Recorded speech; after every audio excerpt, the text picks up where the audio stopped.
잘 오셨습니다. 흔들리지 않으려면이라는 제목을 가지고 골로새서에 있는 말씀을 가지고 잠깐 말씀을 나누고자 합니다. 먼저 이제 좀 앞서 좀 양해의 말씀을 드릴 것은 오늘 따로 이렇게 그 PPT 설교 가운데 PPT가 준비되어 있지 않습니다. 오늘 읽은 본문의 내용만 이렇게 있기 때문에 성경을 펼치시고 함께 이렇게 좀 같이 말씀을 살펴보면 좋겠습니다. 골로새서를 읽다 보면 사도 바울이 참 엄마 같다, 그죠? 어머니와 같다, 부모님과 같다라는 생각이 듭니다. 한번 이렇게 진짜 읽어보시면 그러한 생각이 들거든요. 부모는 낳는 것만으로 그의 역할에 그치지 않습니다. 내가 낳았다 하고 거기서 멈추지 않죠. 그 낳은 자녀가 참 살아가기 쉽지 않은 이 거친 세상 속에서도 흔들리지 아니하고 건강하게, 영적으로, 정신적으로, 육적으로 건강하게 자라가기를 그 누구보다도 간절히 원합니다. 그래서 참 어떻게 저렇게 살아갈 수 있을까 하는 초인적인 그런 힘을 발휘하면서 또 수고하며 애를 쓰죠, 부모로서. 골로새 교회는 사도 바울이 세운 교회가 아닙니다. 그의 제자를 통해서 세워진 이제 교회가 오늘 본문에도 나오는 라우디게아 교회, 그리고 이 골로새 교회인데요. 그래서 이 사도 바울과 골로새 교회의 성도들은 서로 얼굴을 모릅니다. 잘 몰라요. 얼굴도 모릅니다. 그런데 골로새서 이제 1장 9절에 있는데요. 9장 1절에도 보면, 그런데 이 바울은 그 골로새 교회가 세워졌다는 소식을 듣던 날부터 너희를 위해서 기도했다고 고백을 합니다. 어떤 대상을 위해서 간절히 기도하면 어떤 일이 생기는데, 어떤 일이 생기는지 아십니까? 그 대상을 사랑하게 됩니다. 상대방을 위해서 정말로 기도하다 보면 그 대상을 사랑하게 됩니다. 자신이 세운 교회도 아니고 얼굴도 전혀 모르지만 바울은 그들을 위해 기도하면서 하나님께 주신 은혜와 사랑 가운데 그 성도들을 정말로 부모님의 마음처럼, 엄마처럼 그렇게 사랑하고 그들을 위하여 헌신하고 돌보게 되었던 것이죠. 그런데 이런 골로새 교회에 어떤 일이 생깁니다. 그들의 성도들의 심령이 흔들리게 되는 일이 생기는데 그것이 무엇이냐면, 아마 기억하실 겁니다. 제가 아마 금요철야에서 앞서서 3번 정도에 걸쳐서 계속 골로새서의 말씀을 나누었었는데, 어떤 일이 생기냐면 교묘한 잘못된 가르침을 주는 거짓 교사들이 이 골로새 교회 안에 들어온 겁니다. 여러분, 만약에 여러분의 자녀에게 정말 잘못된 행동을 보여주는, 이게 보면은 닮지 않습니까? 그죠? 보면은 닮습니다. 저도 집에서 이제 옷을 이렇게 벗은 다음, 바지 같은 거 벗은 다음에 발로 이렇게 탁 위로 해가지고 손으로 탁 쳤거든요. 근데 제 둘째도 어느 날 보니까 탁 하더니 손으로 딱 잡고 그 세탁바구니에 딱 던지게 되더라고요. 그러니까 보면 닮아갑니다. 그런데 만약에 여러분의 자녀 가운데 정말 잘못된 행동들을 보여주고 만약에 나쁘고 악한 가르침을 주는 누군가가 내 자녀에게 접근하여서 만남을 가지고 있다고 한다면 여러분 부모로서 그것을 가만히 두고 보고 계시겠습니까? 그렇게 할 부모는 아무도 없을 겁니다. 바울도 마찬가지였습니다. 가만히 두고 볼 수가 없었죠. 그래서 그는 가택연금, 그러니까 옥중에 있는 상황 가운데에도 펜을 들어서 편지를 썼고 그 서신이 오늘 바로 우리가 읽은 골로새서입니다. 특별히 오늘 우리가 읽은 2장 본문은 교회와 성도들이 흔들리지 않기를 간절히 원하는 그 바울의 마음의 소망이 담겨있는 본문이라고 볼 수가 있는데요. 바라기는 주신 이 말씀을 우리 또한 힘입어서 흔들리고 갈 바를 알지 못했던 우리의 마음과 어떤 삶의 부분들이 있다고 한다면 성령께서 친히 붙들어 주시고 또는 필요하다면 눈을 열어서 그 가운데 동행하시는 주를 보게 하시고 또 마음에 감사를 주시고 견고한 믿음 주시기를 주님의 이름으로 간절히 축원합니다. 골로새서가 쓰여진 지는 벌써 약 2000년이 되었지만 여전히 오늘 본문은 골로새서는 여전히 오늘날에도 우리에게 유효합니다. 실제로 우리가 이번 코로나를 지내면서 가장 많이 음지에 있었는데 수면 위로 드러난 것 중 하나가 무엇입니까? 신천지 아니겠습니까? 그죠? 그전만 해도 신천지 큰일이다 그러면서 교회마다 신천지 출입을 금지합니다. 포스터도 붙이긴 했지만 코로나가 지나면서 이게 진짜로 이게 장난이 아니구나, 심각하구나, 이게 수면 위로 드러났습니다. 그래도 한창 신천지가 잘 나갈 때에 그 안에서 몸담고 있던 분이 나와서 이제 신천지에 대항하기 위해서 그런 찍었던 인터뷰와 영상들이 있습니다. 그런 실질적인 그 영상들을 보면은 신천지가 한창 그런 포교에 열을 올리고 나름 잘 나간다고 해야 되나, 이거를 잘 나간다고 했을 때 20대 청년들의 국한에서 한 달에 몇 명의 청년들이 포교가 됐냐고 한다면 한 달에 약 2,000명입니다. 20대만. 신천지가 한창 잘 나갈 때. 그러면 1년이면 몇 명이죠? 한 2만 4천 명. 그죠? 2만 명이 넘는 숫자입니다. 10년이면 그렇죠. 24, 5만 명이죠. 적은 수가 아닙니다. 20대 청년들만. 그 정도의 되는 거죠. 뿐만이 아니라 요즘 이제 유튜브가 한창 이제 뭐 남녀노소 할 거 없이 많이 보지 않습니까? 근데 보면 신천지뿐만이 아니라 아무리 봐도 이상한데 그걸 보면은 정말 이단이 맞아요. 근데 이름을 처음 들어봐요. 그런 이단들과 그런 거짓된 가르침들도 굉장히 많습니다. 그러니까 실제로 제가 사역자로 있으면서도 이단이 접근을 했는데 어떻게 대처를 해야 되는지 가끔 문의를 받기도 합니다. 뿐만이 아니죠. 교묘한 가르침에는 그런 이단적인 가르침들 뿐만이 아니라 오늘 이 성경에도 나와 있는 것처럼 어떤 세상에 속한 철학들, 그죠? 또 인간적인 그런 말들, 이런 것이 있어야 되고 이렇게 살아야지 정말 잘 사는 거다라는 그런 어떤 인간적인 가르침들, 그러한 가르침들 말들이 정말로 많기 때문에 우리가 사실은 그 말들 가운데 의해서 듣고 있으면 정말 마음이 흔들리게 됩니다. 그냥 듣기만 해도 마음이 사실은 흔들리기가 너무나도 쉽다는 것이죠. 또한 이렇게 어떤 말들이나 그러한 부분이 아니라고 하더라도 사실은 우리는 그저 이 땅에서 사람으로, 한 명의 사람으로 살아가는 것만으로도 마음이 요동치기가 참 쉽습니다. 그죠?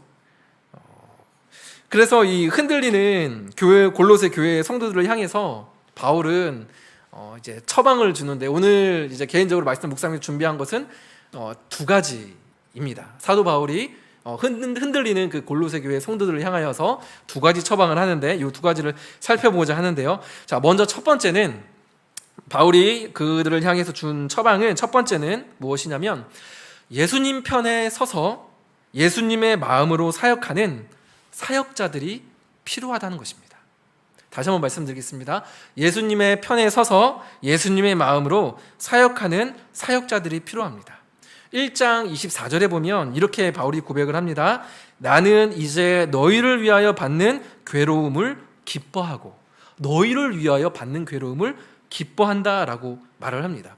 사실은 1장에 보면 예수님에 대한 이야기도 나오지만 그와 동시에 사도 바울이 자신이 얼마나 그들을 위하여서 골로새 교회와 라우디오게에 있는 성도들이, 그 땅에 흩어져 있는 성도들이 세워지기를 원하고 견고화되기를 원하는지, 자신이 그것을 위해서 고난을 무릅쓰지 않고 하나님의 뜻을 이루어내려고 얼마나 애를 쓰는지, 경기에 임한 선수처럼 정말 그렇게 힘을 쓰고 애를 쓰는지 너무나도 자세하게 설명을 하고 있습니다. 오늘 우리가 읽은 1절 말씀도 우리가 같이 한번 읽어볼까요? 2장 1절입니다. 자, 같이 한 목소리로 한번 읽어보도록 하겠습니다. 내가 너희와 라오디가에 있는 자들과 무릇 내 육신의 얼굴을 보지 못한 자들을 위하여 얼마나 힘쓰는지를 너희가 알기를 원하노니. 아멘. 보면 바울은 자신의 수고와 애씀을 얼마나 힘쓰는지를 너희가 알기를 원한다라고 그렇게 말을 하고 있습니다. 근데 이는 내가 이런 수고를 하고 있는데 너희들이 좀 알아줬으면 좋겠다, 뭐 그런 뉘앙스로 말을 하는 것이 아닙니다. 이게 무슨 말이냐면 만약에 누군가가 정말로 여러분들을 위해서, 나를 위해서 정말 진실하게 생각해주고, 또한 생각만 해주는 것이 아니라 그런 나를 생각해주고 동시에 어떤 일들을 행한다라는 사실을 여러분들이 과거에 최소한 한 번 이상은 깨달으셨던 적이 아마 있을 줄 압니다. 근데 그랬을 때 여러분 마음이 어떠하던가요? 막 마음이 뭉클해지고 마음속 깊은 곳에서부터 막 격려가 되고 힘이 되지 않습니까? 바로 이겁니다. 그래서 바울은 오직 내가 너희들을 위해서 하고 있는 그 수고가 있는데 너희들이 그 수고를 알기를 원한다. 바로 이렇게 이제 말을 하고 있는 거죠. 나를 좀 알아줬으면 좋겠다가 아니라 너희들이 내가 얼마나 힘을 쓰고 있는지 너희들을 위해서 이것을 너희가 알았으면 좋겠다라고 그렇게 이제 말을 하고 있는 거죠. 그래서 그 사도 바울의 수고와 애씀이 어떠한 영향력을 끼치는가 2절에 나와 있습니다. 2절 말씀을 같이 한번 좀 읽어봤으면 좋겠는데요. 한 목소리로 같이 한번 읽어보겠습니다. 시작. 이는 그들로 마음의 위안을 받고 연합하여 확실한 이해의 모든 풍성함과 하나님의 비밀인 그리스도를 깨닫게 하려 함이니. 너가 알기를 원하는데 이는, 그죠? 알기를 원하는 목적을 말을 합니다. 이는 그들로, 첫 번째죠. 이는 그들로 마음에 무엇을 받습니까? 위안을 받는 것이죠. 이거는 encourage, 영어 유식한 척 하려고 했나 봅니다. 제가 격려를 받는다입니다. 격려를 복돋아준다, 용기를 복돋아준다라는 그런 말이죠. 바울의 애씀과 그 수고를 통해서 그 골로새에 있는 성도들의 마음이 용기를 얻고 격려를 받는다는 것입니다.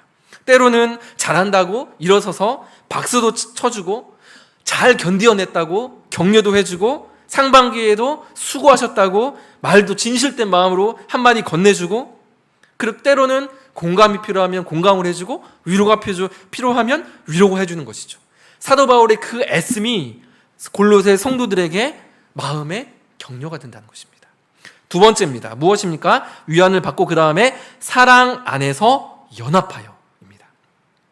여러분, 사랑 안에서 연합하는 거, 사랑 안에서 하나 되는 거 엄청 많이 들으셨죠? 또 우리 교회마다 빠지지 않는 기도 제목 중 하나 아닙니까? 그죠? 주 안에서 하나 되게 하여 주시옵소서.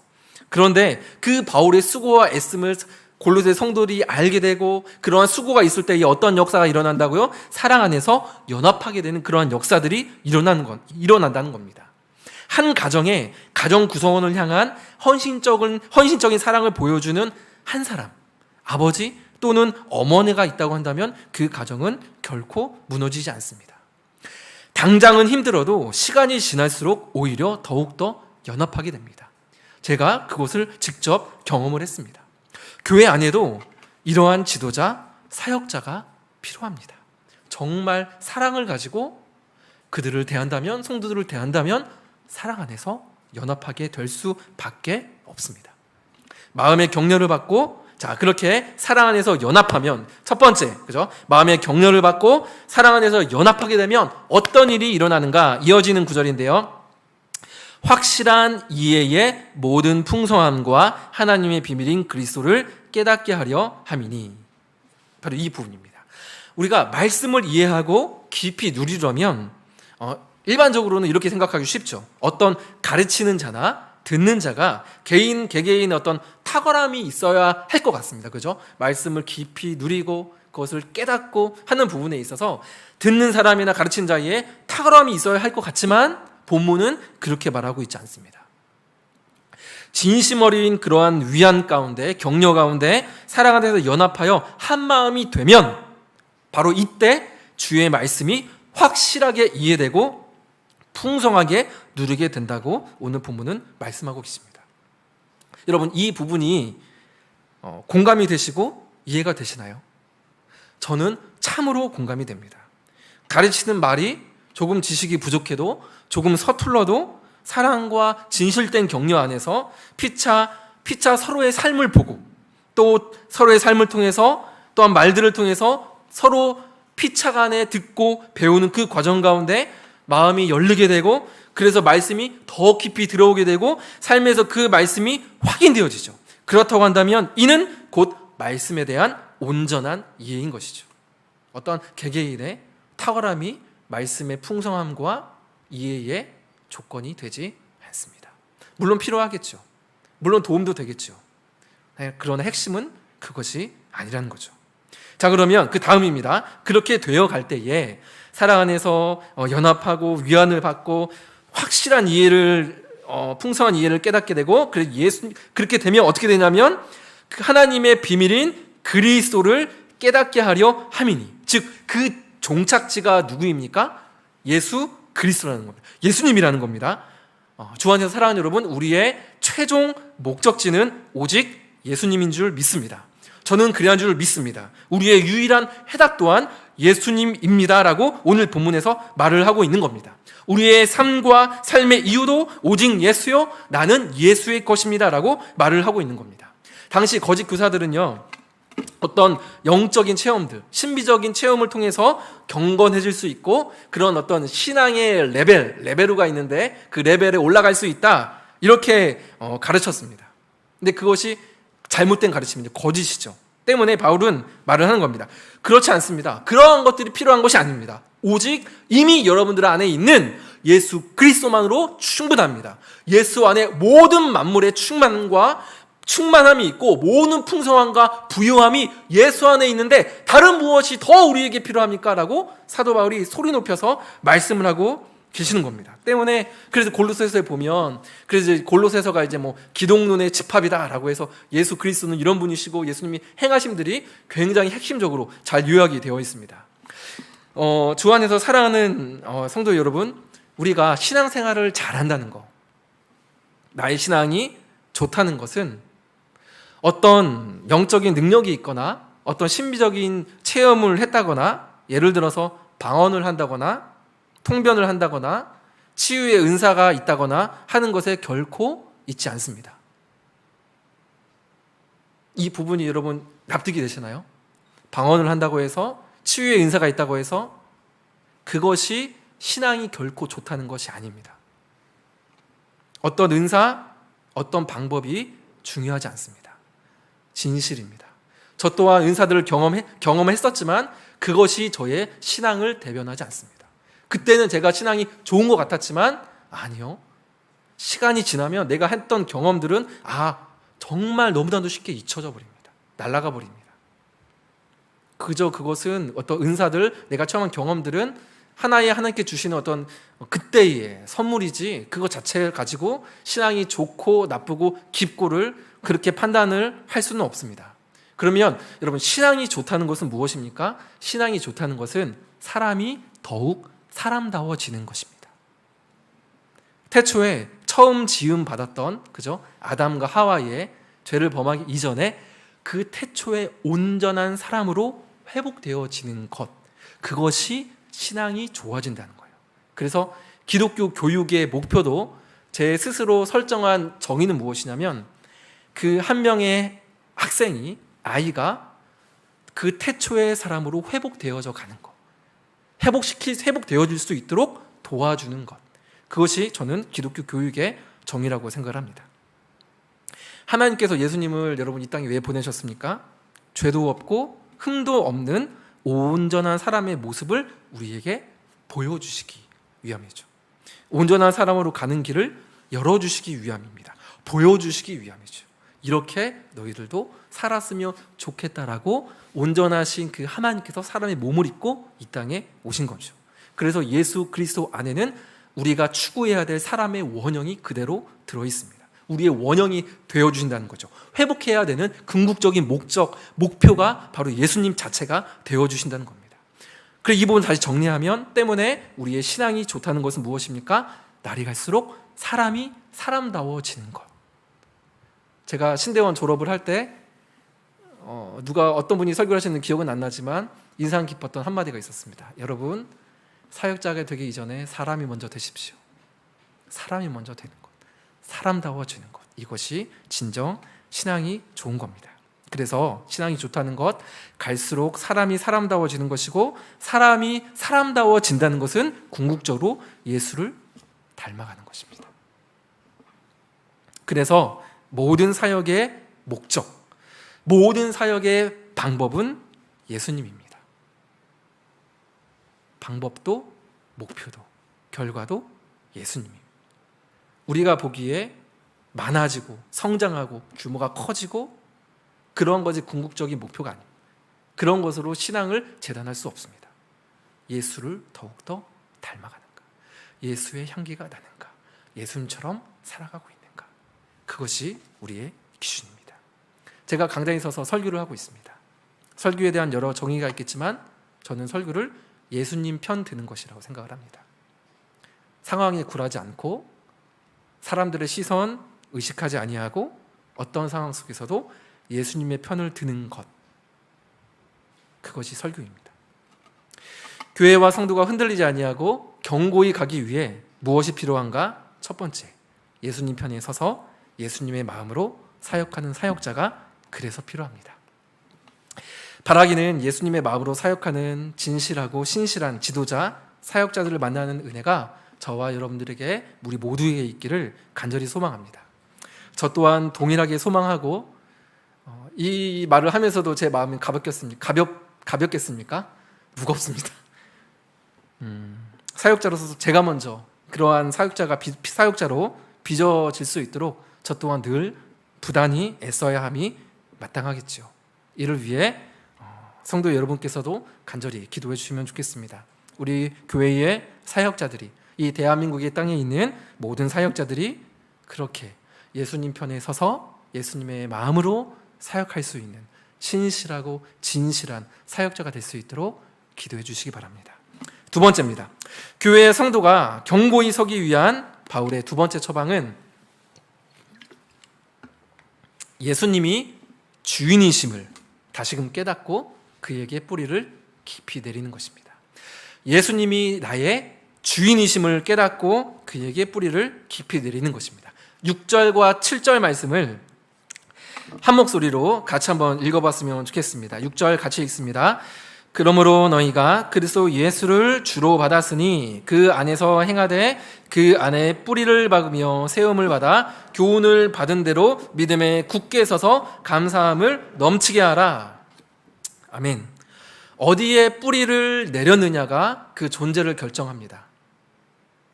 내가 돈에 뿌리를 내리면 돈의 특성이 나에게 나타납니다. 내가 권력과 명예에 뿌리를 내리면 권력과 명예의 특성이 나에게 나타납니다. 그 특성을 닮아가는 거죠. 돈과 명예와 권력은 종착지는 무엇입니까? 허무함입니다. 그렇죠? 그 끝에는 아무것도 없죠. 시간이 지나면 다 날아가 없어져 버릴 것들입니다. 만약에 내가 그러한 것들에 뿌리를 내리고 있다면 종국에는 나도 내 존재도 없어지게 되는 것이죠. 어디에 뿌리를 내렸느냐가 존재를 결정합니다. 때문에 바울은 골로새 교회의 성도들이 먼저 어디에 뿌리를 내린 자들인지를 인지시켜 줍니다. 먼저.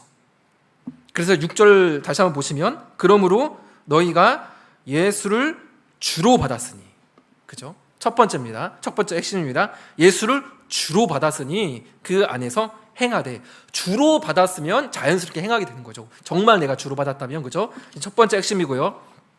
두 번째는 이미 주로 받았음을 너희가 먼저 알았으면 좋겠는데, 여러분들의 그 뿌리가 무엇이냐면 그 우리의 주인이신 예수님입니다. 예수 그리스도입니다. 이미 너희가 받은 그 예수님에게 뿌리가 내려졌다라고 말을 한 겁니다. 오늘 본문에서는 사실은 7절을 눈으로 보시면 그 안에 뿌리를 박으며 라고 해서 원래의 의미가 명확하게 드러나 있지 않지만 완료형으로 되어 있습니다. 그러니까 이미 너희들은 주로 받은 예수 그리스도의 뿌리를 내린 사람들이다. 이렇게 먼저 선언을 하고 있는 거죠. 그걸 너희가 기억을 해라. 인지했으면 좋겠다. 이렇게 말을 하고 있는 겁니다. 완료 시제 수동태입니다. 하나님께서 성령의 역사 가운데에 그렇게 뿌리를 내려주시고 예수를 주로 받았고 하는 그렇게 제가 말이 좀 꼬이는데 양해를 부탁드립니다. 그러니까 완료 시 이미 그렇게 되어졌다는 것이죠. 그것을 너희가 잊지 말고 흔들리지 말고, 흔들릴 때 너희들에게 먼저 인지해야 되는 것은 무엇이냐면 예수를 주로 받았는데 그 예수님께 너희가 뿌리를 내는 존재라는 것을 인지했으면 좋겠다, 기억했으면 좋겠다, 이렇게 말을 하고 있는 겁니다. 그래서 첫 번째 기억해야 될 핵심은 주로 받았으니입니다. 너희가 예수를 주로 받았으니, 로드, 그죠? 주로 받았으니. 이게 이 바울의 두 번째 처방의 핵심이라 볼 수 있는데요. 예수를 주님으로 받았다라는 이 사실은 조금 생각을 해보면 그 자체가 여러분 기쁜 소식입니다. 복음입니다. 여러분 솔직히 말하면 예수님은 나의 주인이시고 나는 당신의 종입니다. 주인, 종 하면 여러분 뉘앙스가 어떻습니까? 뉘앙스가 사실은 뭔가 조금 좀 답답하고, 그죠? 뭔가 좀 내어드려야 될 것 같고 그런 어떤 그 단어 때문에, 그죠? 종이라는 단어 때문에 그런 생각이 참 이렇게 스물스물 올라오기도 합니다. 저 같은 경우에 좀 사실은 그런데 사실은 전혀 그렇지 않습니다. 그 정반대입니다. 여러분, 교회에서 활용하는 저희 그 풍성한 삶을 위해 초대, 그 작은 책자 아시죠? 새가족에서도 이제 활용도 하고 하는데, 거기 보면 죄의 본질에 대해서 말을 합니다. 그 죄의 본질, sin 해가지고 I를 따가지고 영단어로 설명을 하는데, 죄의 본질이 무엇이라고 했는지 기억 아마 나실 겁니다. 죄의 본질이 무엇입니까? 내가 내 인생의 중심이 되는 거, 그죠? 주인이 되는 것이 죄의 본질이다라고 말을 합니다. 여러분, 그 작은 선악과 하나를 따먹은 것이 이렇게 오늘날 우리가 사실은 막 끙끙대며 살아가기는 이렇게 많은 큰 어떠한 큰 파장을 갖고 오지 않았습니까? 그 선악과 하나 먹은 것이 어떻게 이렇게 큰 파장을 불러왔습니까? 여러분, 선악과는 어떤 하나의 질서, 어떤 선을 부여하는 하나의 상징입니다. 선악과가 동산 중앙에 있었죠. 에덴 동산의 중앙에. 그리고 어딜 가든 선악과를 인식하게끔 하나님께서 의도적으로 에덴 동산 중앙에 두셨다고 저는 봅니다. 어딜 가든지 선악과를 보게 되고, 선악과를 보면 하나님을 인식하게 되고, 하나님을 인식하게 되면 하나님의 말씀을 떠올리게 되죠. 그러면서 이런 생각을 이제 하는 것이 마땅합니다. 하나님은 하나님이시고 나의 창조주이시고 나의 주인이시고 나는 그의 피조물입니다. 이것을 인지할 수 있는 하나의 질서, 하나의 선이 선악과인 거죠. 그러면 그 선악과를 따먹었다는 것은 무엇입니까? 선악과를 따먹었다는 것은 그 질서를 내 마음대로 하겠다는 거죠. 내가 그 질서도 만드는, 질서를 새롭게 만드는 자가 되겠다는 겁니다. 그러니까 뱀이 유혹했던 그 말과 아담과 하와가 그 선악과를 따먹고 죄를 범죄함은 자유가 아니라 오히려 자유를 버린 거죠. 동산 모든 나무의 실과를 먹을 수 있었는데 그 자유를 버린 거죠. 자유가 아니라 자율입니다. 질서까지도 내가 만들고자 하는 것, 즉 내가 내 인생의 중심이 되고자 하는 것, 이게 죄의 본질이죠. 그래서 여러분, 그 결과가 무엇입니까? 내가 내 인생의 주인이 된 결과가 무엇입니까? 오늘날 우리가 살고 있는 이 세상입니다. 기아와 전쟁과, 그렇죠? 사람들이 겪고 있는 가난, 질병들, 인간이 내 인생의 주인이기 때문에 일어나는 일들입니다. 내가 내 인생의 주인이기에 늘 불안함이 따릅니다. 행함도 질서도 내가 세우지만 그에 따라오는 불안함도 공포도 다 내가 책임져야 되죠. 남을 짓밟고 올라가야 더 움켜줘야 하는, 서로 물고 뜯는 세상이 되었습니다. 서로 물고 뜯으면 어떻게 됩니까? 갈라디아서에도 비슷한 말씀이 있죠. 서로 물고 뜯으면 피차 멸망할까 주의하라. 오늘날 우리가 살고 있는 세상입니다. 개인적으로 좋아하는 말인데요, 좋은 말은 아니긴 하지만, 때문에 우리가 주인인 이상 우리는 절망적인 결국을 맞이할 수밖에 없습니다. 절망적인 결국을 존재론적으로 그렇게 될 수밖에 없다는 것이죠. 그러한 절망적인 존재인 우리를 향해서 하나님께서 우리에게 오셨죠. 그분이 예수님이십니다. 그분은 어떤 존재이십니까? 이 부분을 그렇다고 하면 복음도 다시 한번 재정의를 할 수 있겠죠. 내가 내 인생의 주인이 되면 우리에게 주어지는 것은 절망적인 결국밖에 없죠. 근데 예수님이 오셨다는 것은 무엇입니까? 내가 내 인생의 주인 되었을 때는 절망적인 결국을 맞이할 수밖에 없지만, 예수님께서 다시금 나의 주인이 되어줄 수 있는 길을 열어주셨다. 그 길이 열렸다. 이것이 복음입니다. 때문에 예수를 너희가 주로 받았으니 라는 것은 다른 그 어떠한 것보다도 우리에게 복음입니다. 예수님이 우리의 운전자가 되어주시고 우리의 선장이 되어주셨다는 것이죠. 그것 자체가 복음이 아니면 여러분, 무엇이 복음이겠습니까? 바라기는 요한복음에도 있는 진리가 너희를 죄송합니다. 이 부분이 다음 단락인데, 어쨌든 이 부분에서 제가 말씀드리고 싶은 것은, 예수님이 주인이시고 나는 당신의 종입니다라는 그 표현이 뉘앙스 때문에 혹여나 뭔가 좀 답답하고 그런 부분들이 있다면 이 부분들을 여러분 신앙적으로 다시 한번 잘 정립을 하셔야 됩니다. 오히려 그 반대이죠. 주님이 나의 주인 되실 때 우리는 자유합니다. 뱀이 이렇게 유혹하지 않습니까? 너 동산나무 모든 나무의 실과를 먹지 말라 하시더냐? 그 안에 있는 속뜻은 무엇입니까? 너 자유하지 않지. 그러나 아담과 하와는 진짜로 자유했습니다.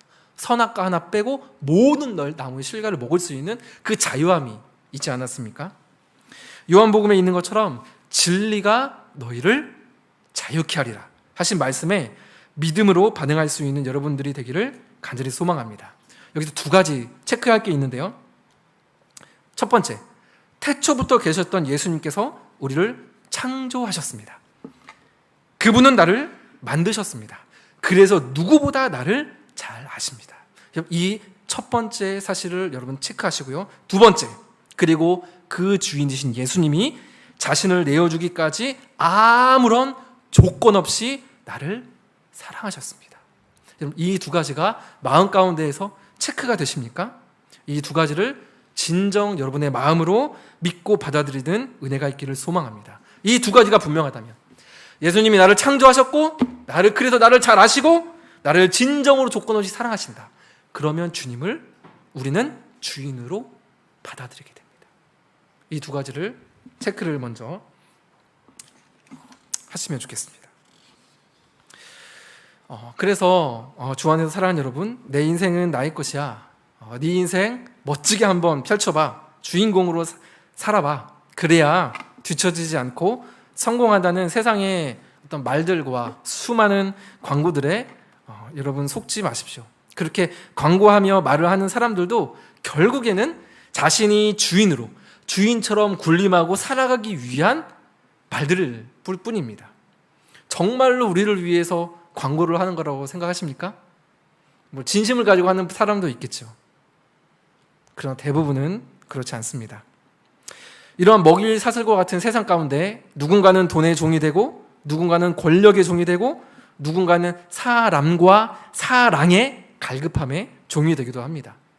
그것의 종이 되어 그것을 추구하면 추구할수록 서로가 서로에게 파괴적이 되어갈 수밖에 없습니다. 그죠? 그러나 예수님은 다릅니다. 예수님이 우리의 주인 되시면 그 주인 되신 예수님은 다릅니다.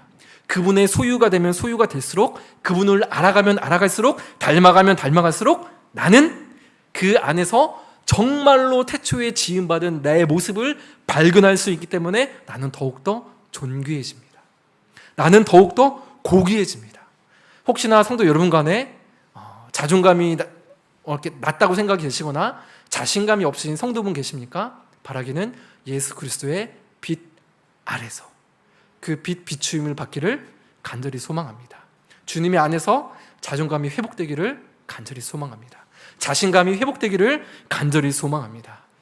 그래서 찬양과 영광을 올려드리는 은혜가 여러분들에게 있기를 간절히 소망합니다. 그분이 나를 창조하셨습니다. 그분이 나를 잘 아십니다. 그분만이 나에게 삶의 진정한 의미와 목적을 주실 수 있습니다. 지금 이 시간도 아무런 조건 없이 잠잠히 우리를 사랑하고 계십니다. 앞에서도 말씀드렸던 것처럼 신앙이 좋다는 것, 사람이 사람다워지는 것이고 가장 사람다워지는 길은 예수를 주인 삼고 그분을 닮아가는 것입니다. 주 안에서 사랑하는 여러분, 우리를 위해 우리의 주인 되신 예수님을 우리가 다시금 인지하고 붙드는 은혜와 다짐들이 있기를 간절히 소망합니다. 예수를 우리 모든 삶의 주인으로 인정하는 것, 어떻게 보면 가장 기본이지만 기본이기 때문에 기초이기에 가장 중요한 것 아니겠습니까? 아직 시간이 조금 가긴 했지만 설교 시간이 조금 남았습니다.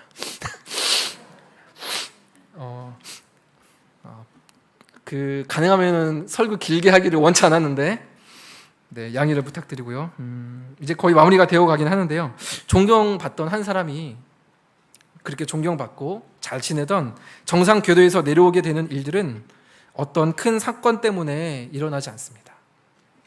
기본에 충실하지 못하면서 비롯됩니다. 오히려 정상 궤도를 달리고 있다 생각될 때 기초와 기본에 더 충실해야 됩니다. 얼마 전에 손흥민 선수가 이제 한국에 들어오지 않았습니까? 토트넘 선수들도 구단들도 잠시 들어왔습니다. 저도 그래서 이제 쿠팡 플레이에 이제 접속을 해가지고 그 라이브로 경기를 다 챙겨봤는데요. 여러분 근데 이 손흥민이 월드 클래스가 맞나요? 굉장히 그 이제 막 말이 많은 거죠. 이제 아버지는 그 송웅정 씨인가요, 그죠? 아버지는 인터뷰할 때마다 월드 클래스 아닙니다 이렇게 말을 하지만 사실은 손흥민 선수는 이제는 누구나 인정하는 월클이 되었죠. 그런데 손흥민 선수가 잠시 귀국했던 그 기간에 손흥민 선수가 한강에서 달리기를 하는 모습이 포착이 됐습니다. 기사 보신 분 혹시 계시나요? 월크림에도 그죠? 누구도 부인할 수 없는 월크림에도 기본이 중요함을 알고 놓치지 않은 것이죠. 그 기간에도 한강에서 달리기를 하고 있는 겁니다. 실제로 그의 아버지가 초등학교 때 내내 리프팅만 시켰다고 하죠. 기본기가 중요하다라고 하면서 계속 기본기를 중요시 여겼다고 합니다. 내가 월클인데 하고 기본에 충실하지 않는 순간 누구나 단 한 사람도 예외 없이 무너질 수밖에 없다는 사실을 기억했으면 좋겠습니다. 예수님이 내 삶의 주인이시라는 기초를 다지기 위해 우리가 감당해야 하는 부분이 있다면 습관적인 경건 생활입니다. 습관이 굉장히 중요합니다. 기도의 습관, 말씀의 습관, 열정보다 더 중요합니다. 열정도 중요하지만 중요하지 않는 것이 아닙니다. 열정도 중요합니다. 그러나 열정보다 더 중요한 것은 습관입니다. 우리가 본성상 죄인이기 때문에, 물론 우리는 의로운 죄인이긴 하지만 의롭다함을 받았지만 우리의 죄된 본성은 그대로 남아있죠. 때문에 늘 내가 중심이 되고 내 자신을 추구하는 마음들은 우리가 끊임없이 싸워야 하는, 그죠?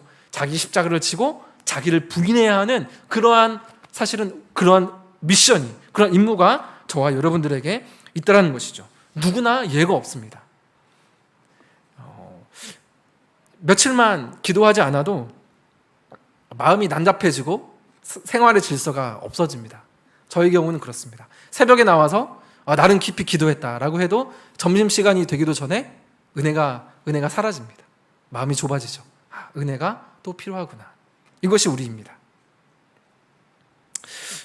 그래서 그 어떤 경건의 습관들을 위해서 그 방법들 몇 가지만 그냥 바로 단답으로 말씀을 드려보면, 크리스천 일상 정리법이라는 얼마 전에 나온 책이 있습니다. 거기에 보면 매일의 습관, 매주의 습관을 이제 설명을 하는데요. 매일의 습관에는 4가지가 있는데, 하루 3번, 이 저자의 주장입니다. 하루 3번 무릎 꿇고 기도하기, 다른 사람과 한 끼 식사하기, 휴대전화 1시간 끄기, 휴대전화 보기 전 성경 읽기.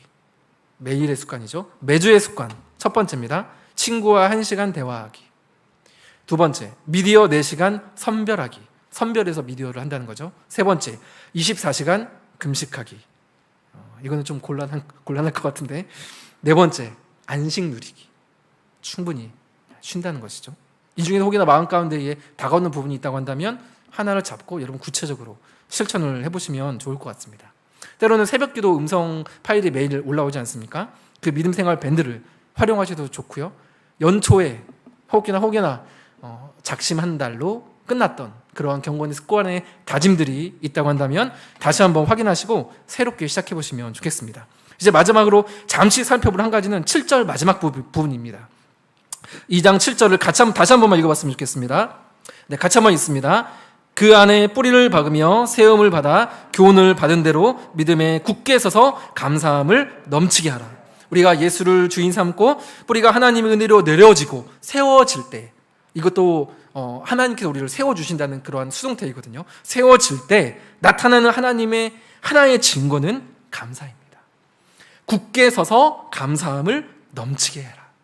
주인이 되어주시고 뿌리가 내려지고 세워지고 교훈을 받는 과정들을 통해 믿음에 굳게 서서 감사함을 넘치게 하게 된다는 그런 말씀이죠. 그렇다고 한다면 내가 흔들리지 않고 잘 세워지고 있는가? 판가름할 수 있는 하나의 기준이 있다면 내가 감사하고 있는가입니다. 저를 돌아보았더니 저의 경우에는 한동안 제 마음과 입술에 감사가 부족했습니다. 그렇다고 한다면 저는 흔들렸던 거죠. 그러나 말씀을 준비하면서 주시는 은혜 가운데 깨닫게 되었고 다시금 마음을 붙잡을 수가 있었습니다. 여러분 어떠십니까?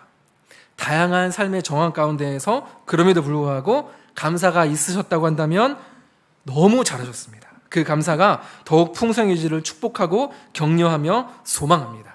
반대로 혹 감사가 없으셨다면 내가 흔들렸구나 라고 생각이 드신다면 우리 신앙의 기초이자 반석 되시는 예수가 나의 주인이시다. 예수님이 나의 진짜 주인이 되어 주셨다. 이미 나는 주님의 것이다. 나의 주님은 내가 아니라 주님이시다. 고백할 수 있는 은혜가 있기를 간절히 소망합니다. 그곳에 내 삶의 뿌리를 두기를 간절히 소망합니다.